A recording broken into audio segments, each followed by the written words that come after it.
I am filming this book haul very early, so in case I get other books, I will just have to edit them in.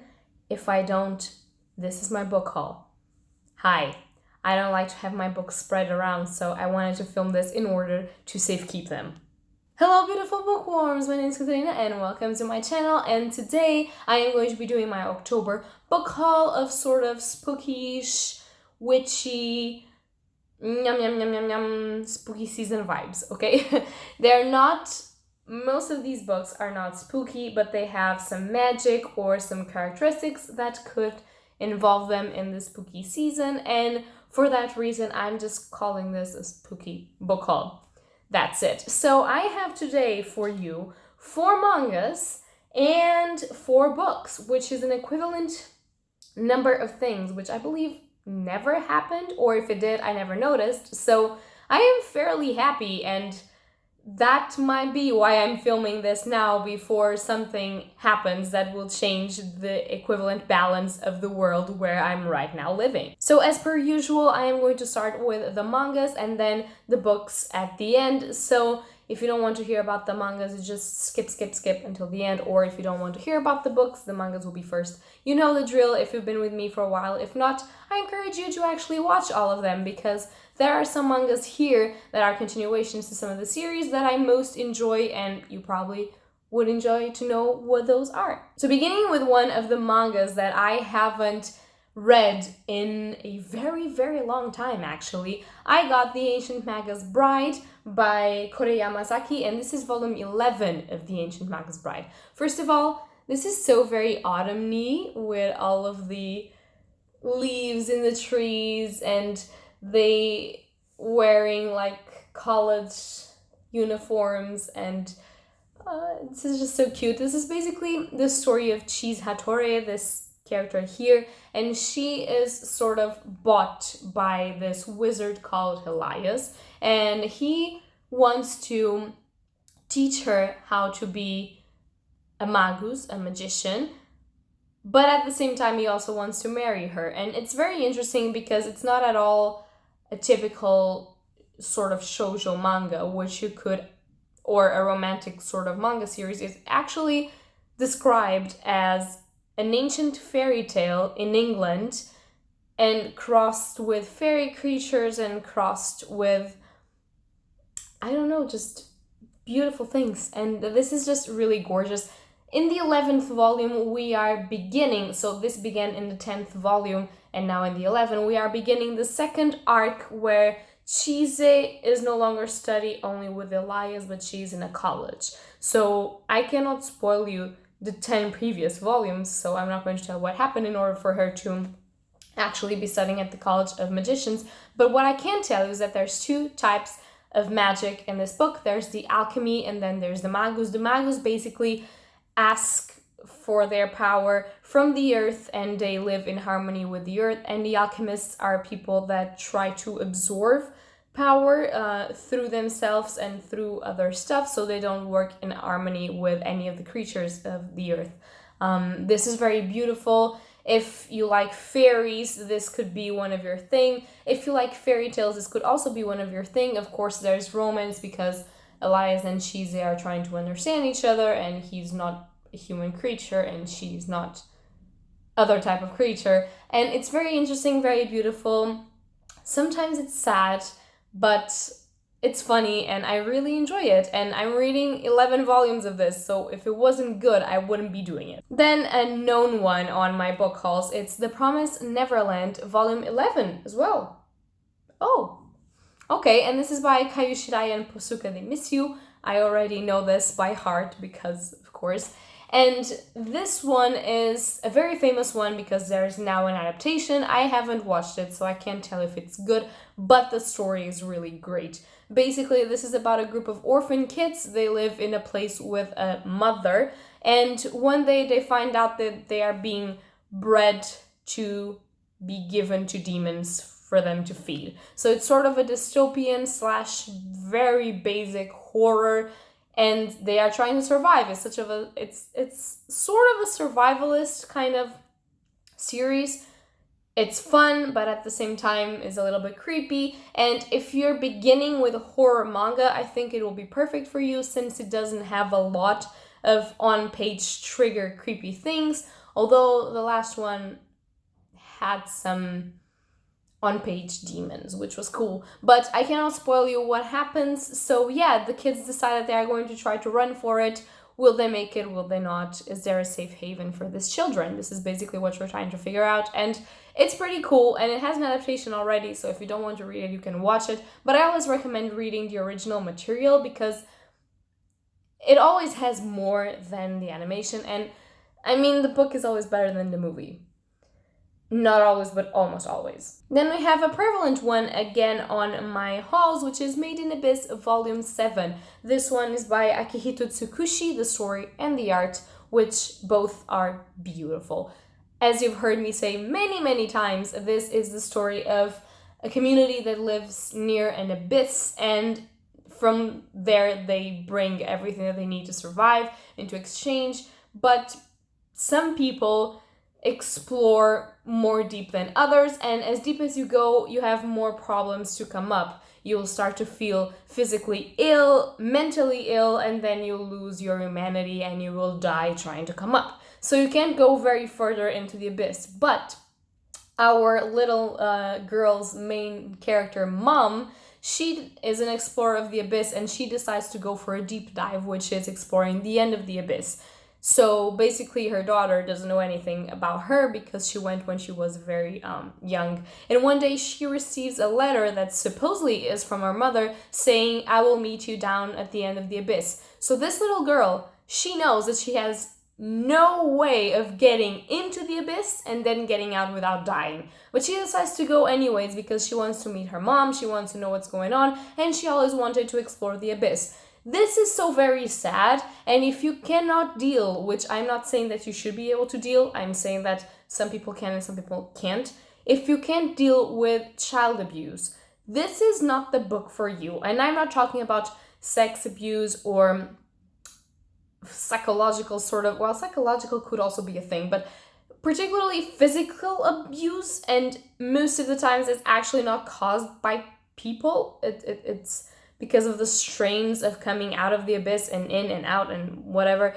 It's very strong, and you're always very sad because you know that in the end she'll probably die. I mean, I have no idea, but probably. And this one is great. Made in Abyss, I really enjoy it. If you can deal with a very, very sad plot and you like the power of friendship, which is prevalent in here, you should read this. If you can't deal with very dark, twisty, and sad things, you should not read this. Take care of yourself first, because that's the important thing. And then, as always, one of the most beautiful mangas that I have got is Children of the Whales Volume 12. And this is by Yabi Umeda, the story and the art as well, which need I say more? This is basically about a community. This community lives in a sort of sand island that functions as a boat and goes through the ocean. And one day they are attacked by these people, and they find out that they are sort of the descendants of exiled people. Some of them have magical powers and they die very young. Some of them don't and they die very old. So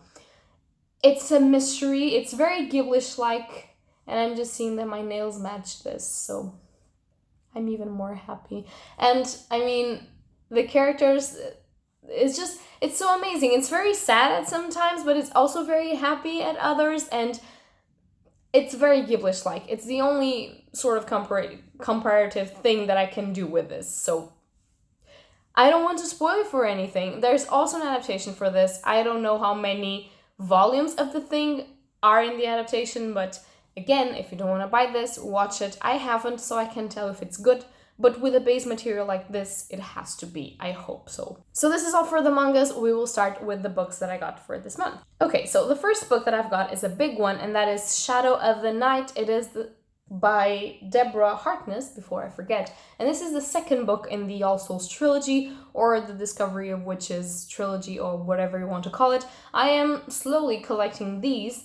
I only have one left because I have actually read the first and the second one, although it was a very, very long time ago and I don't remember a lot of the plot points, but I've never read the third one. And with the series out from the BBC, which I really want to watch, and with the last book being very, very purple, which it does count for me. I'm sorry, I'm shallow that way. And with me actually enjoying the series and wanting to actually know how it ends, I just got this. There was a promotion, it was gifted to me. I want to reread them and then read the last one and then watch the series and then know what is going on. But this is basically the story about this witch. Well, she's a witch, but she doesn't know how to use her powers because she's been suppressing them all the time.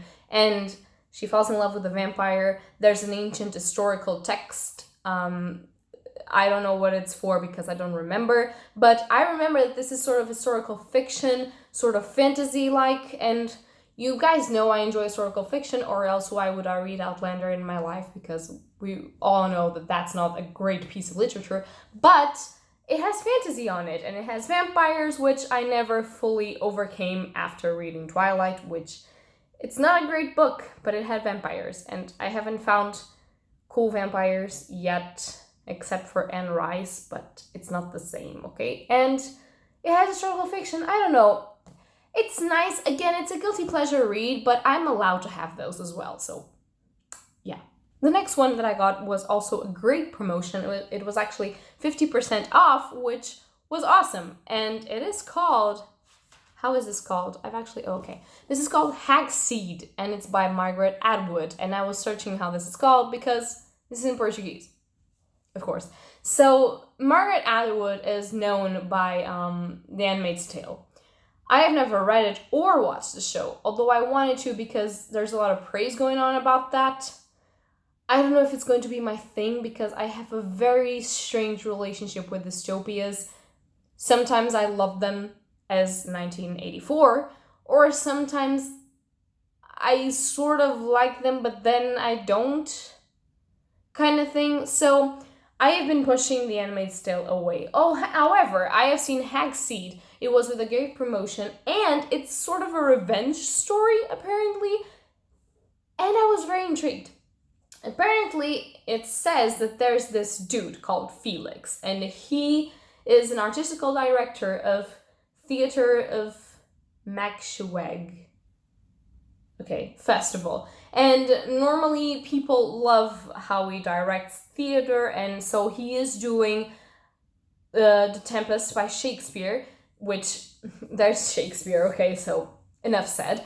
And when he's going to do it, something goes wrong. He's betrayed by someone, we don't know who, and he loses his daughter, Miranda, and he's now living in the backstage of civilization, and he's tormented by the memories of his daughter, and he's very sad, whatever. But he's plotting his revenge against the person who betrayed him. And if you know anything about me, you know one of my favorite classics ever is called The Count of Monte Cristo, which is by Alexander Dumas, and it's in its essence a revenge story. So when I heard that such a good writer as Margaret Atwood, or at least someone that is said to be such a great writer, because I have never read anything by her, so I can't judge. When I heard that she has a revenge story, I said to myself, you're going to read this, and if you enjoyed this, you will finally give The Handmaid's Tale a chance, because the woman will have deserved it. If not, we will stay with this. It has Shakespeare, it has revenge, and it has theater. And it's called Hagseed, which supposedly is translated in Portuguese as witch seed.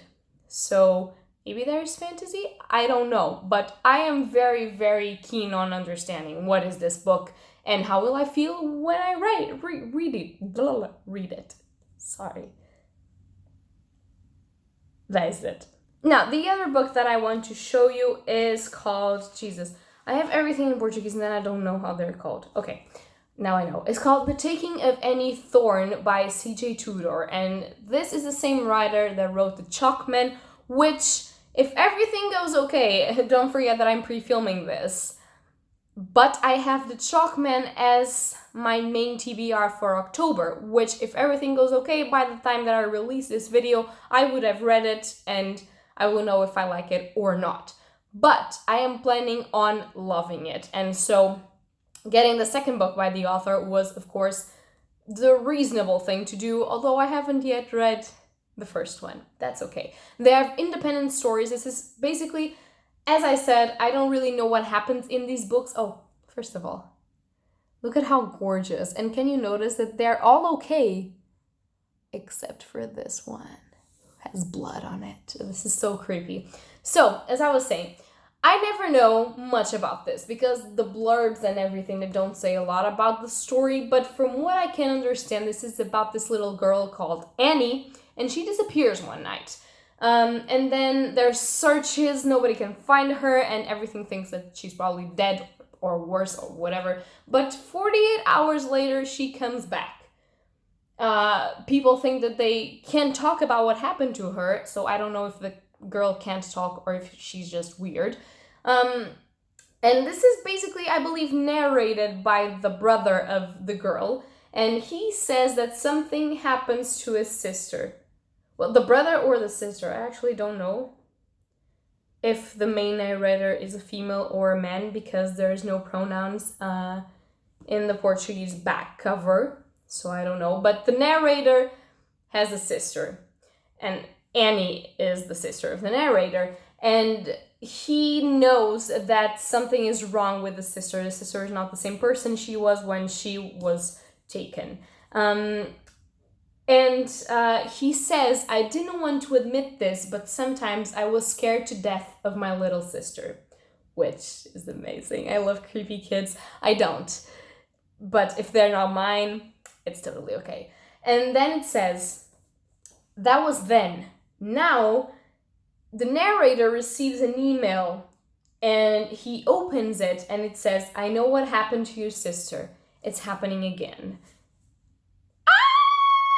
I mean, I don't know if it's going to be cool, but I am excited about this. And then lastly, I have one of the books with the creepiest as shit cover that you can ever find in your life. And this one was actually, my boyfriend actually talked with a friend of his, and they exchanged the book somehow. I don't know how this happened. I just said, oh, that's a cool book. I would really like to have it because it's a Stephen King book.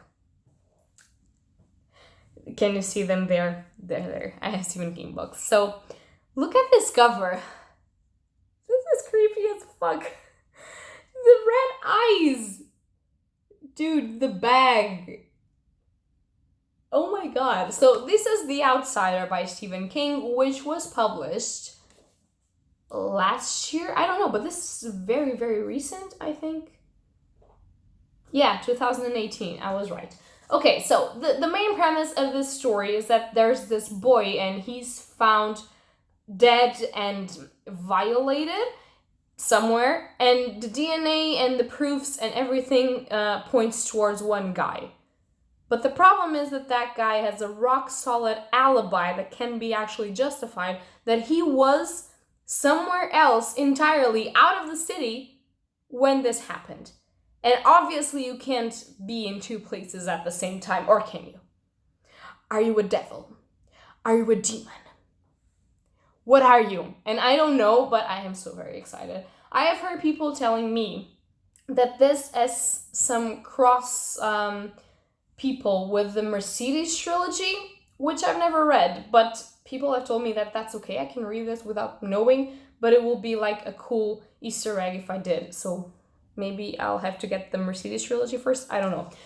So this book is gorgeous, and it only has one problem, is that it smells a little bit of tobacco, but I'm trying to find a way of taking the smell out of the pages. I took it out of here, but I couldn't take it out of here for some reason.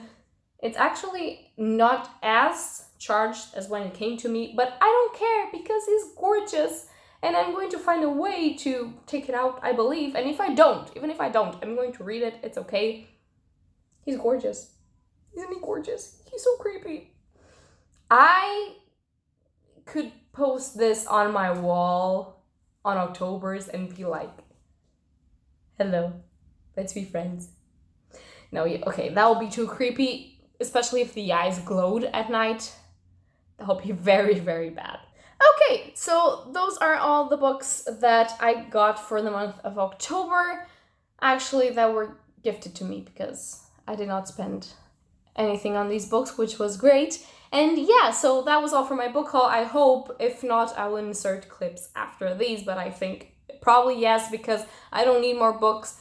I always need more books, but I don't need more books for now. And yeah, I'm very happy with these. If you have read any of this, or if you want any of this, or yada yada, you just can go to the comments down below and tell me something. If not, it's okay as well. Tell me a book that you got in October, or a book that you read in October, creepy, that you enjoyed it. And that's all for today, and happy readings to you all. Bye!